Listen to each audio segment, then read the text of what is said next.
Why am I at First Religious Society Unitarian Universalist in Newburyport? Definitely for the community.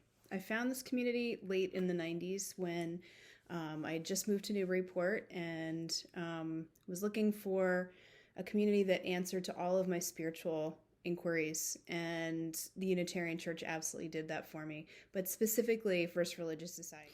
But recently, an investigation into a calling that I feel very strongly that I have to love and serve in whatever capacity is necessary brought me back to FRS to seek kind of a base from which to operate this new spiritual path. And that's why I find myself here. During this odyssey of kind of finding my way and finding my way back to FRS, I was investigating a lot of churches online. Most churches now have some kind of Zoom or Facebook component or YouTube where they, play their, just like we do, their services online. So I was investigating all sorts of different backgrounds, trying to figure out if I wanted to go back to being an Episcopal, whether I wanted to become a Baptist and sing gospel choir. I had no idea, but I was investigating. And one of the Sundays that I found myself at FRS, I just thought, this is it. This is where I want to be.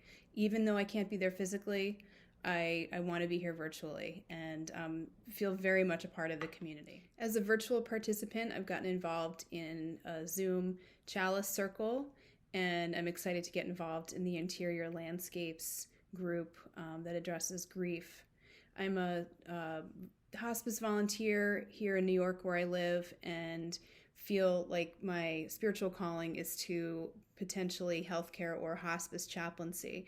So working in this group with, the concept of grief is something that I've become familiar with and am continuing to educate myself about. And that's really exciting. And I appreciate that my spiritual community is a place where that's something I can explore. Over the winter holidays, I was really grateful to be able to watch the candlelight service from my living room here in Shelter Island, New York. I invited my dad over and we decorated the Christmas tree sort of together. He kind of watched, I kind of did it all. But all during that time, we were watching the candlelight service, and he literally could point himself out in, the place where he used to sit when he came with us to that service. And he said, oh, do they still do the candles in the windows? And gosh, it always looks so beautiful. And it was always such a magical night. And to be able to share that with my dad, who's now 85, and that was so many years ago. There's a lot he mentally doesn't have access to anymore. But the fact that we had that special memory to share really, puts an emphasis on the place and the tradition and the people who all make that happen, and for which I'm all very grateful. So back to the original question, why am I here at FRS? Why do I go to church online? It just feels right. It feels like a fit. It feels like the place for me. There's a lot of tradition.